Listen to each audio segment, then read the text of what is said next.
This is Lab 2, Lines of Charge by Dhruv Jain. For the introduction.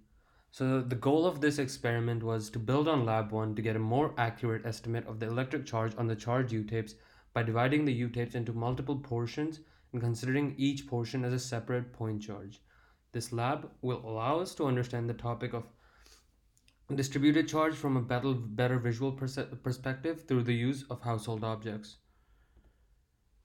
The useful principles for this lab were firstly the Coulomb's law, which we use for lab one also. It's F equals Q1 Q2 over R squared, where Q represents the electric charges and R the distance between the charges, and K is the Coulomb's constant, which is 1 over 4 pi epsilon naught.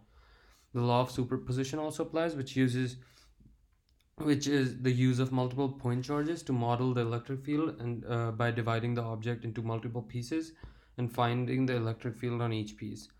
By summing the electric field for each piece, we get the net electric field. These are the measurements and data I used. So the length of the tape I used was 0.2 meters or 20 centimeters. The mass was 0.0002 kgs. The floating distance was 0.009 meters.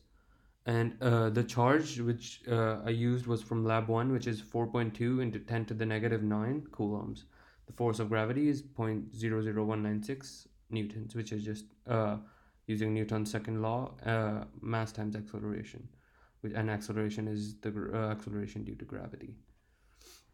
The results from this experiment were derived through this. The tape was divided into 10 pieces, and the charge on each piece was the total charge divided by 10, which was 4.2 into 10 to the negative 10 coulombs on each piece. The magnitude of electric force is 5.35 into 10 to the negative 4. And this should ideally be equal to the gravitational force, but this is a model, so it's close to reality, but it was not exactly equal to the magnitude of the gravitational force. Here is the computational model. So the red spheres are each portion on the top tape, and the blue spheres are each portion on the bottom tape. The green arrows represent the direction of the electric field on each portion of the top tape exerted by the bottom tape.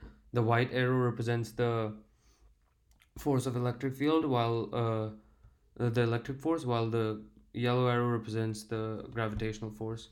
The magnitude of each of them can be seen here. Here's the beginning of my code. So these are the constants of which the values I've inputted from the slides previously. This is the electric field function from lab 0, and it by inputting the charged particle in the observation location, it gives us the electric field. This is the nested for loop, which was the main part of the code for this lab. So basically, we go through each portion of the top tape uh, and uh, and position an arrow on that on each of those. And to get the access for the arrow, we basically go through each portion of the bottom tape and use the e field function to call to find the to find how much the each portion on the bottom tape exerts on each position on the top tape, how much electric field it exerts, and from by multiplying the electric field from the charge on the each portion on the top tape, we get the force of electric field on top by the bottom, and that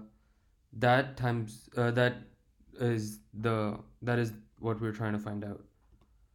The assumptions for this experiment were the tape can be broken down into multiple segments with the charge being distributed evenly on the tape, so each segment holds the same charge. The sum of the charge on each segment should add up to the total charge, and each segment is considered to be a point charge, and no forces from apart from electrostatic and gravitational affect the system. The questions from the lab: what if we had modeled each tape as a single point charge in like in the previous lab? If we modeled it as a single point charge, the charge would be 1/10 the size, since I used 10 points to represent the tape.